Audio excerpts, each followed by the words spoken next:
Greetings, friends. My name is Weston Nakamura from Blockworks Macro in Tokyo. It is Tuesday, May 2nd, 2023 at Asia Markets Close. Welcome to the Market Depth Podcast, bringing you global market commentary and analysis from the Asia Pacific trading session so that you know what happened overnight. What happened overnight? The Reserve Bank of Australia, the RBA, shocked markets at the policy meeting today by hiking their cash rate by 25 basis points to 3.85%. And this caught markets off guard as consensus estimates as well as market positioning was expecting a no change in their cash rate. And this is following a pause in rate hikes just last meeting in April, following a very swift and aggressive rate hiking cycle that began in May 2022 that started at 10 basis points on the cash rate. And so, as I said, markets as well as consensus economists were by and large very much caught off guard with this resuming of rate hikes earlier today. Now, is this a canary in the coal mine for other major central banks' policy rate decisions coming, namely the Fed, the ECB, the Bank of England? Because after all, RBA was among one of the first major central banks to begin lifting off the zero bound when this post-COVID inflationary era just, swept the global economy. And even if the RBA isn't a leading canary in the central bank coal mine, what does it say when one of the most dovish central banks, who again had just paused their rate hiking just a month ago, is now back to hiking rates? So, I want to talk about the RBA and how it relates to, or how it may signal for, potential central bank activity to come in the immediate term, as well as sort of a bigger picture overall approach into central bank policy going forward, okay? So, first, just to try and put some form of measurable context on how much of a surprise this was for financial market participants heading into today. So, front-end rate markets had only been pricing in about 13% chance of a rate hike going into the RBA meeting today, and so basically an 87% chance of policy on hold. And then among the 30 or so surveyed economists, only about 5 of them had called for a rate hike from the RBA today. The other is calling for unchanged policy rate for the second consecutive meeting. And we got a very swift reaction in the front end of the Aussie yield curve. So we have 3-year Aussie yields jumping almost, or over 25 basis points. Okay, so it's basically it's a 5 sigma move, and the Aussie dollar up sharply, over 1% in reaction versus the US dollar, and even more upside on Aussie yen. And so for markets and for the majority of economists who are calling for policy unchanged for this second straight meeting, it wasn't really such a crazy thought on the surface. There's a reason why there's sort of a 90-10, probability of no change price into markets, okay?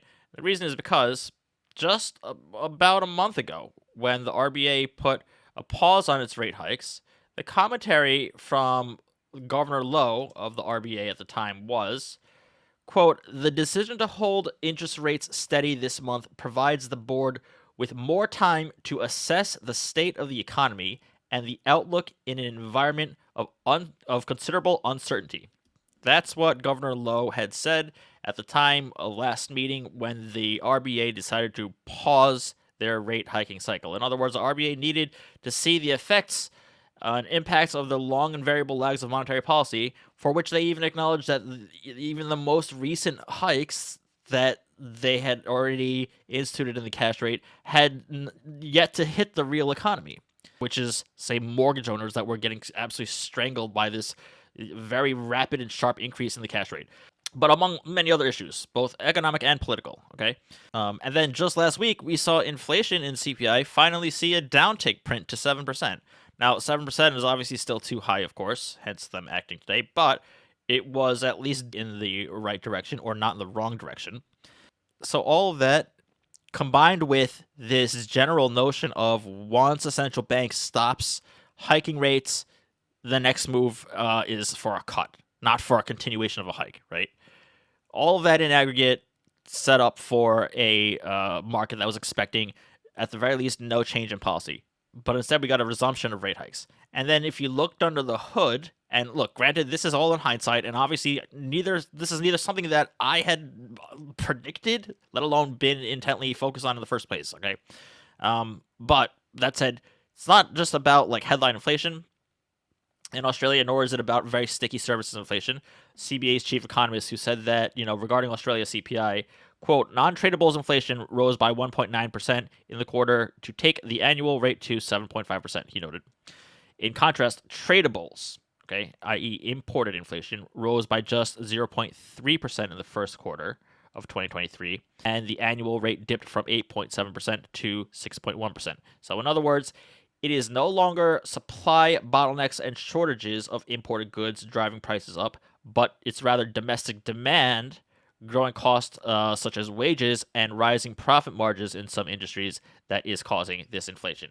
So, think about that concept applied to major central banks who have yet to pause, or who have paused but like hawkishly so, right?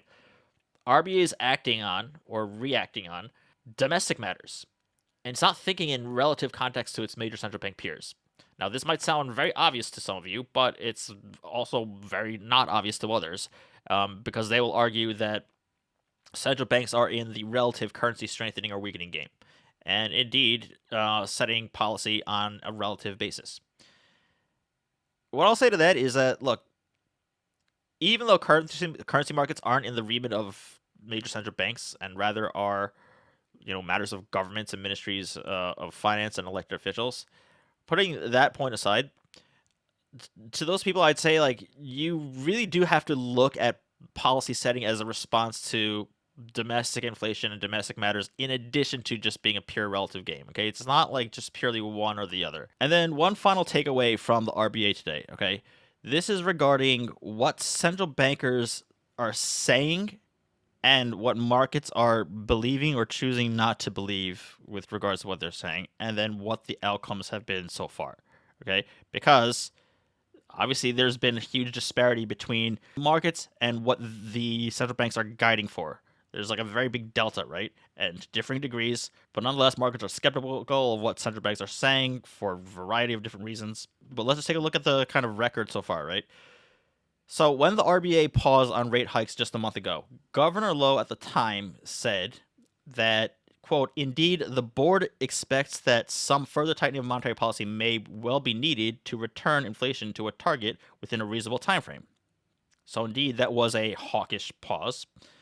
But then just under 2 weeks ago, we got the minutes from the April RBA meeting that, again, it's just kept reiterating that indeed the RBA may have to resume rate hikes. It was indeed a very hawkish pause, and it wasn't necessarily just for the optics of because we're pausing, we have to seem hawkish. They were very serious about that, and here we are with a rate hike, a surprise rate hike. Even though it shouldn't really have been a surprise because the messaging was, hey, we can resume this, and we will likely resume this.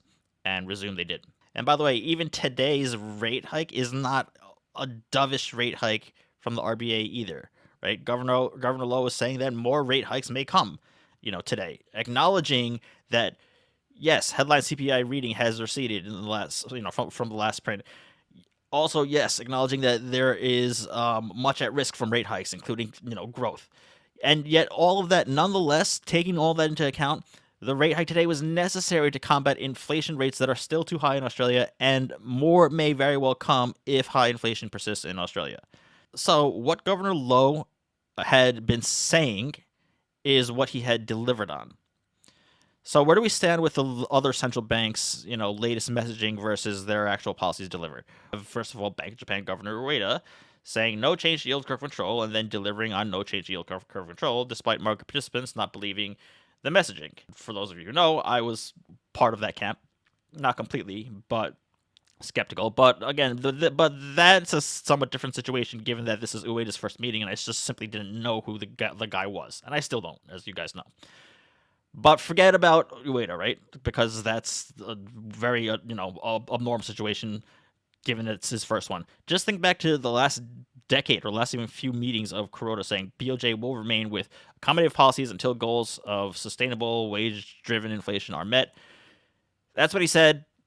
That's what he delivered on, despite markets betting against him. Okay, so it's another most recent case of central bank says something and then delivers on it, and markets are betting against it, and there's a lot of skepticism around it. And they just basically are proven wrong because central banks end up delivering what they said they would be doing. And so, where do we stand elsewhere? Well, we have the Fed's rate guidance and its messaging of rate hikes and tackling inflation, and then also holding rates higher for longer versus what markets are expecting in terms of rate cuts that are getting priced in. We also have a very hawkish ECB versus markets, which is albeit less detached from that of the Fed, but nonetheless, there still is, this not believing and not taking central banks' words into account. So, is the RBA a canary in the coal mine for other major central banks' policies? No, not on the policies themselves. But what it does show is that, first of all, who the hell knows where we really are in this unprecedented COVID cycle? Just because they pause doesn't mean it's the end of the rate hiking cycle. Just because they resume it doesn't mean that they're going to resume another, 10 or 11 consecutive hikes from here either. It's a very sort of trial by error policy regime that we're in because it's just purely unprecedented. Okay, so that's the first thing. Second thing is that what we're seeing is continued divergences in economies and policies, respectively, around the world, and that there indeed is no globally coordinated policy like the IMF and the World Bank would say, right? And the more fracturing there is, the more that actually makes things like the Bank of Japan look less of, an outlier weirdo, though it certainly still is. But monetary policy conduct has cultural elements and subtleties. Okay, and I say this to those who are wearing like the data blinders, because sometimes I get criticized for being some like storyteller. That's fair. You can criticize me for any time for anything that you want to. Completely your right to do so. Also, as if I'm not looking at data as well, but that's fine if you want to say that. However, to claim and think and, God forbid, trade on this notion that macro data is the only thing that dictates what monetary policy is at the very least equally, if not far more stupid an approach. Okay?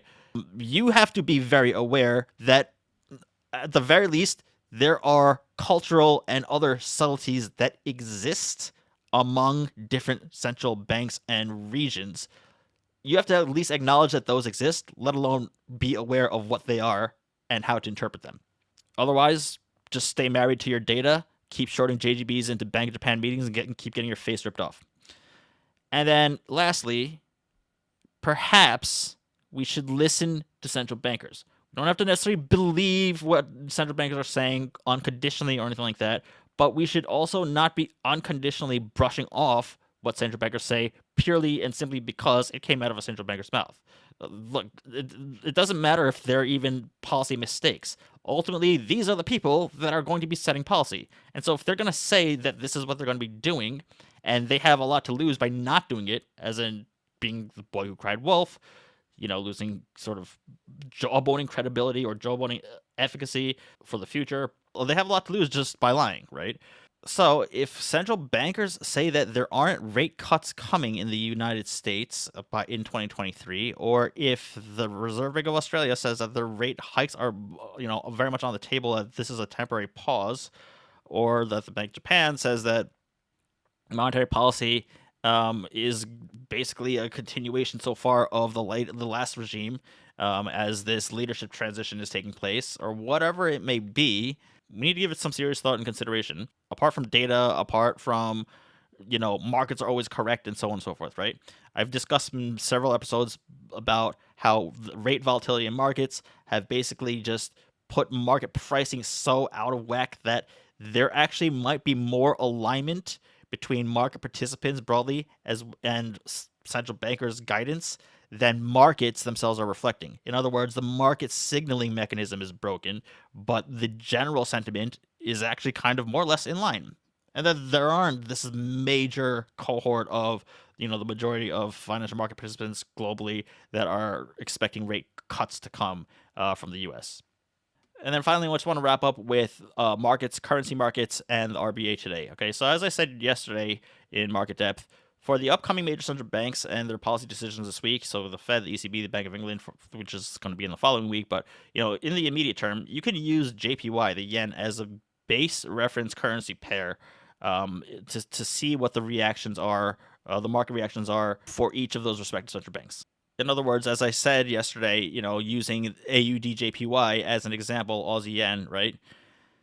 If you look at the course of 2.5 trading days, we've seen about a 2.5 to almost 3% upside move in Aussie yen, AUD, JPY, and it seems that almost the entirety of that move was the Bank of Japan and JPY driven, Bank of Japan driven, rather than driven by Aussie dollar upside heading into the RBA. And the reason I say that is because, one, upon announcement of the RBA decision today, the shock decision, we saw Aussie dollar spike versus USD as well as versus JPY to more or less the same degree. And two, even before this, okay, after the Bank of Japan policy release on Friday, we can see that AUD USD and AUD JPY, which had previously been trading in percent lockstep prior to this, had split off directionally from one another.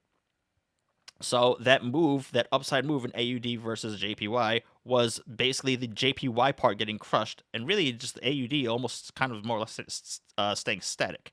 And today's move was almost a purely AUD and RBA driven move. Okay, and so this is what I'm referring to in terms of yesterday's episode of Market Depth. That for the immediate term central bank meetings, just look at using the yen as a base cross rate for each respective currency in order to get like the the cleanest reading on currency market reactions to central banks. So look at dollar yen, USD JPY price action following the Fed, rather than say like euro USD to see what the dollar reaction is, and then look at the euro yen cross rate for the ECB and so on. And by the way, on euro yen, EUR JPY, it's on an absolute tear, higher, right? It's been breaking through to highs not seen since 2008. And over the longer term horizon, the euro yen cross rate and the Aussie yen cross rate are directionally correlated. Okay, so that's something that will be of note, right? So tomorrow we will have the. So tomorrow is the day before the FOMC for in Asia, and so it will be likely just very kind of dead markets. As I said, there's a lot of market holidays as well in Asia, but look for any potential move in especially dollar yen, because you can see an upside move further from dollar yen if the Fed ends up being more hawkish than expected. Now that we are through that level that I had flagged on 74 on JPY futures that had broken through, and we're seeing significant move upwards in USD JPY following the BOJ. All of that is more or less, like I said, it's BOJ related. It's yen weakness related. It's unwinding of positioning long yen for on the expectation of a BOJ policy change, which did not come. So you could see further movements and upside movement in dollar yen, USD JPY from the Fed angle if they do come in more hawkish than expectations are. Just like we saw in Australia today and reflected in Aussie yen. To wrap up, we should probably listen to the central bankers more than we currently are. As they are the ones who are going to be setting policies, even if they're going to be policy mistakes, they nonetheless are going to be setting them. Two, just because the central bank hikes and then pauses does not mean that the next move is necessarily a cut, but it could actually be a genuine pause, reflection, a short reflection even, and a resumption in rate hikes. And three, the more that we remove accommodative policies and all that, the more that the policies are going to be driven more so by these more subtle drivers, cultural elements, and so on and so forth, right? And not just strictly based on data. And then finally, in the near term, use the yen as a currency-based pair to pair off of going forward to see what the market reaction is for these respective central banks as they release their policies in the next few days. All right. On behalf of Blockworks Macro, my name is Weston Nakamura. We will see you next time. Thanks.